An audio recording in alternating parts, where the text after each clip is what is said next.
નમસ્કાર દર્શક મિત્રો, તો આજે આપણે આવ્યા છીએ વડોદ કે જ્યાં આપણે રીંગણી અને વાલોળની પાકની માહિતી લેવાની છે. તો આપણે સૌપ્રથમ ભાઈનું નામ જાણીશું.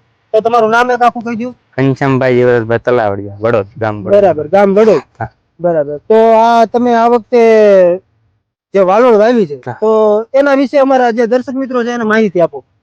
હવે વાલર તો પેલા પ્રથમ ડોલી એટલે લાંબી સિંગ સહી વાવી. લાંબી સિંગ, બરાબર. એટલે આમાં ઉતારો ઘણો બધો આવે. ઘણો બધો. એટલે વરસાદ ન હોય તો આવે. વરસાદ હોય તો ફાલ ખરી જાય. ફાલ ખરી, આ ટૂંકમાં એવું થાય. વરસાદ હોય તો ઉતારો ઘટે જાય, ફાલ તરત તેરી જ નાખે. બરાબર.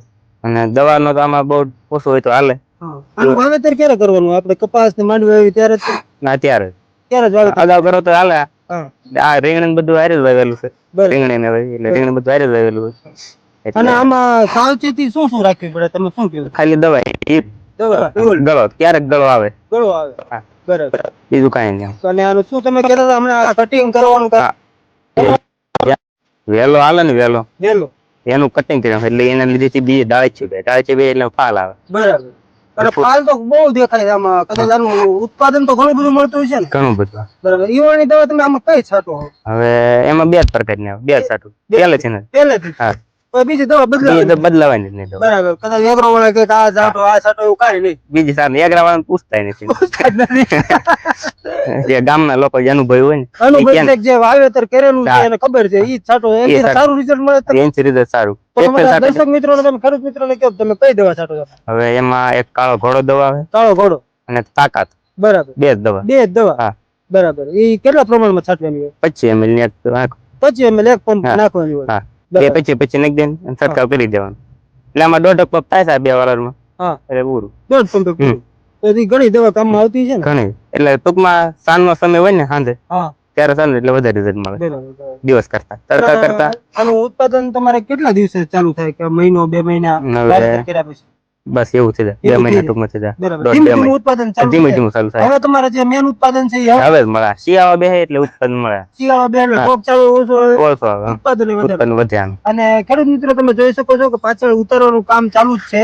તો આ વખતે આ ઉતારે છે તો કેટલી 5-10 મણ જેટલી ઉતરશે?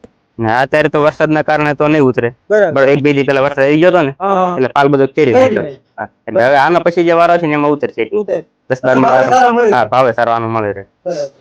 આનો ભાવ નો બેસે. આનો ભાવ બે જ નહીં. આનો ચાલુ રહે. બીજી તમે દર્શક મિત્રોને કઈ કહેવા માંગો? આમાં અલગ બીજી કોઈ કાળજી લેવી પડે એવું? કાંઈ નહીં. ખાતર દેશી ખાતર કે? દેશી ખાતર તો નાખવાનું. દેશી નાખવાનું. વાવેતર કર્યું પેલા? હા. અને પછી કયું ખાતર તમારે નાખો? ડીએપી નાખ્યું, યુરિયા. બરાબર, ડીએપી. બરાબર. દર્શક મિત્રો, આ એક વાલોળ જોઈએ સારો પાક છે કે ઓછા ખર્ચે? ઓછા ખર્ચે. બરાબર ને? ઓછા ખર્ચે. અને તમે આ રીંગણીનું વાવેતર કર્યું છે. આપણે રીંગણીના વાવેતર વિશે પણ માહિતી લીધી. આ બીજી તમે જે નાની વાવી છે અત્યારે કેટલા દિવસ થયા? એનું 15 દિવસ છે વાવી. ઋતુમાં રોપ નાનો હતો ને થોડીક વાર લાગી. આપણે એ છે ને તેરી. તો આપણે આ તમે રીંગણીનું વાવેતર કર્યું છે વાલોળ સાથે, તો રીંગણીનું આ ઉત્પાદન ક્યારે તમને મળવા મળ્યું? ઉત્પાદન તો ચોમાસા પહેલા જ મળવા મળ્યું. બરાબર. ગણેશ ચતુર્થી એટલે ચોમાસા પહેલા વાવવા મળ્યું. બરાબર. ઉતારવા મળ્યા હતા. ગણેશ ચતુર્થી વાવી દીધું. આ તમે રોપ લાવ્યા હતા કે રોપ નાખ્યો તો? રોપ લાવ્યા હતા વેસા પહેલા. તમારા ગામમાં જો કે ઘણી જગ્યાએ રોપ પડે ત્યાંથી બીજી એટલે બીજી થી લાવ્યા ટૂંકમાં. બરાબર. પણ મળે ટૂંકમાં રોપ આવડવા સારો. આમાં જે રીંગણા આવે છે ગુલાબી કલર ચોકલેટી રીંગણા, આમાં કાંટા નો આવે? ના, કાંટા નહીં જરાય. અને ઉત્પાદન આનું કેટલું મળી રહે? ઉત્પાદન આનું મળે આટલી રીંગણામાંથી લગભગ 20-22 મણ નો ઉતારો આવે. વરસાદના કારણે. અને દવા આમાં દવા ઈ છાંટો જે વાલોરમાં છાંટે એ રીંગણામાં છાંટે. બદલાવાની જ નહીં ટૂંકમાં. અને આમાં સાંજનો સમય જ રાખવાનો દવાનો. સાંજનો એટલે કે માની લો હવે ત્યારે કાંઈ ખબર નહીં. એ વેળે જયારે હોય ને રાતની બહાર નીકળવાનો સમય. એટલે આમાં કોઈ જાતનો બીજો પ્રકાર રોગ. અને દર્શક મિત્રો, આપણે થોડાક મોડા પહોંચ્યા, જે રીંગણા ઉતાર્યા હતા મોકલી તમને રીંગણા પણ બતાવે. અત્યારે તમે નાના નાના રીંગણા ઘણા બધા જોઈ શકો છો. અને બીજી રીંગણી પણ વાવી દીધેલી છે. આ ક્યારે વાવી તમે?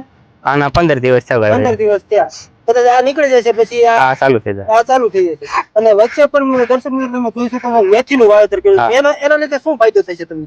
મેથીનું કારણ એક તો પેલા પ્રથમ આપણે મેથીનું ઉત્પાદન થયું. બરાબર, ઉત્પાદન મળી જાય 20-25 દિવસ અથવા મહિનો. હા, મહિનામાં મેથી નીકળે. નીકળી જાય. મેથી નીકળે પછી એમાં ટૂંકમાં પેલા પ્રથમ ખડ નો થાય. ખડ નો થાય. આપણે વચ્ચે મેથી હા બરાબર. અને મેથીનું ઉત્પાદન અલગ. અને મેથી નીકળે એટલે તરત રીંગણી ચાલુ થાય. રીંગણી ચાલુ થાય. હા બરાબર, એટલે ખડ નો થાય અને ડબલ ઉત્પાદન થાય. હા, અને એટલી મહેનત બચે કે એને ખડ થાય તો આપણે ઈ કાઢવું ને એની માટે દાળિયા કરવાની. આ બધું એટલે ફાયદો છે. અને રીંગણાના તમને કેટલા ભાવ મળી રહેશે આ ચોકલેટ રીંગણા? અત્યારે તો નથી ભાવ કે જયારે વચમાં ભાવ હતા 40, 45, 55 એવા ભાવ આવી જતા. 50 રૂપિયા ભાવ. અને ઉતારવાનો વજન તો ઘણો બધો થાય. વજન તો ઓવરલોડ. બરાબર. તો તમે થોડે દાદુ રીંગણું વજનમાં સારું. હા, બરાબર. અને તમે દર્શક મિત્રોને શું કહેવા માંગો છો કે રીંગણીનું વાવેતર કરાય? રીંગણનું જો મહેનત કરી હોય તો કરાય. દવા છાંટવી પડે. ટાઈમે તમારે ટાઈમે રહેવું પડે. કેટલા દિવસે તમે દવા છાંટો? 2-3 દિવસ. 2-3 દિવસે દવા છાંટી દેવાય. અને ઉતારો કેટલા દિવસે? 2 દિવસ પછી.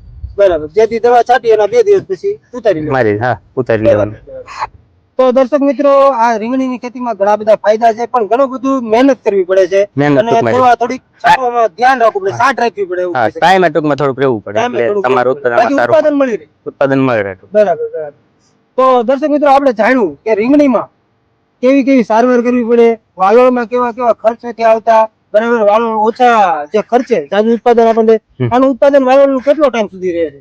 આનું તો આ શિયાળા પછી નીકળે છે વાલોળ. બરાબર, હજી 3-4 મહિના એનું ઉત્પાદન ચાલુ રહેશે. બરાબર, અને શિયાળો થાય એટલે ઓછી સારવાર કરવી. હા, શિયાળા તો ટૂંકમાં ઉતારો વધશે અને સારવાર ઓછી આમાં. તો દર્શક મિત્રો, આમાં તમે વિડીયોમાં જાણ્યું કે અલગ અલગ જે દવાઓના ખર્ચ વધી રહ્યા છે, તો જે ખેડૂત પોતે જે જાતે અત્યારે રીંગણીની ખેતી કરે છે, પછી વાલોળની ખેતી કરે છે, તો એમાં તમે કઈ દવા છાંટી શકો. બરાબર, ખેડૂત પાસેથી જ આપણે જાણ્યું જે એગ્રો વાળા અલગ અલગ દવાઓ તમને બતાવવા માંગે છે, પણ એ એવું હોતું નથી. ખેડૂતની સલાહ લેવાની. બરાબર. તો દર્શક મિત્રો, આવા જ નવા વિડીયો કે જે ખેડૂત પાસેથી આપણે પૂરી માહિતી અને સાચી અને સચોટ માહિતી મેળવવા માટે અમારી ચેનલ સ્માર્ટ કિસાનને સબસ્ક્રાઇબ કરો, ફોલો કરો અને વધુથી વધુ લોકો પહોંચે એની માટે શેર કરો.